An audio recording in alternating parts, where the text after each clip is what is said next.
ત્યાં બધાની નજર કેરીના ઘરમાં પડી કે જેની બારીમાંથી મીનુ જોતી હતી.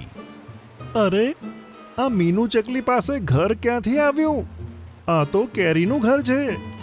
મિત્રો, આવું જ ઘર હું તમને બનાવીને આપી શકું, પણ એ પહેલાં મારે તમને કંઈક કહેવું છે. સોનું કબૂતરને મેં નહોતું માર્યું.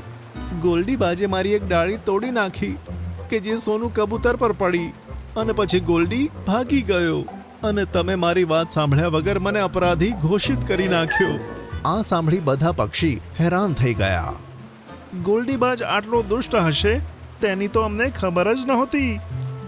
તમે બધા ભીના છો, ઠંડી પણ વધી રહી છે. હું તમને એવા ઘર બનાવીને આપું છું ને કે તમે તેમાં આરામથી રહેશો. આમ કહી આંબાએ ઘણા બધા ફળો પાડ્યા અને તેમાંથી 4 કેરીના ઘર બની ગયા. અરે વાહ, આ ઘર તો કેટલા સરસ છે. પણ આ ઘર જાતે જ કેમનું તૈયાર થઈ ગયું?